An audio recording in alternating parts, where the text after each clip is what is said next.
कम्युनिकेशनसाठी आलो. मॅमचा पॉडकास्ट बघितला होता आणि खूप कुतूहल निर्माण झालं की ॲनिमल कम्युनिकेशन काय असतं, कसं काय प्रकारे आपण त्यांच्याशी संवाद साधू शकतो.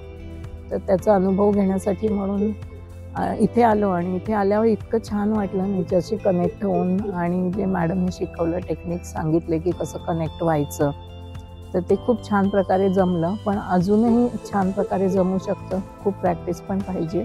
आणि इथले नेचर खूप आवडलं. इथे जो फार्म आहे तो खूप फास्ट आहे आणि सतत आम्ही नेचरशी 3 दिवस कनेक्टेड होतो. ना फोनचं आम्हाला आठवण झाली, ना घरच्यांची आठवण झाली, ना कशाची आठवण झाली. इतकं सुंदर असं नेचरशी कधी कनेक्ट व्हायला मिळालं नाही. आणि एक प्रकारे ही पिकनिक झाली आणि पिकनिकमध्ये आमचं शिक्षण म्हणजे ॲनिमल कम्युनिकेशनचा कोर्स झाला. हे खूप आवडलं. हे चेरी ऑन द टॉप म्हणजे हा मुलुक फार्म हाऊस आहे, खूप सुंदर आहे आणि इथे नेहमीच कोर्स करण्यासाठी येण्यासाठी खूप आवडेल. ह्याच्या पुढचे सुद्धा केवळ फार्मसाठी खूप मस्त आहे.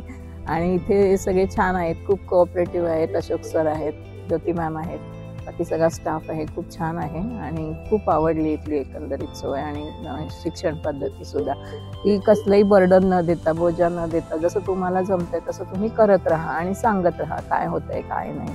तर हे खूप आवडलं आम्हाला. त्यामुळे असं शिकताना टेन्शन नाही आलं की काय वेगळंच आपण शिकतोय आणि आपल्याला जमेल का नाही जमेल, असं येत नाही. ठीक आहे, तुम्ही अजून प्रयत्न करा, म्हणजे तुम्हाला जमेल. प्रॅक्टिस केलं की होतं सगळं, असं मॅमचं नेहमी सांगणं असतं. आणि आता तेच लक्षात ठेवून मी इथून जाते. जास्तीत जास्त प्रॅक्टिस करून आणखीन जास्त कनेक्ट होण्यासाठी मी प्रयत्न करेन.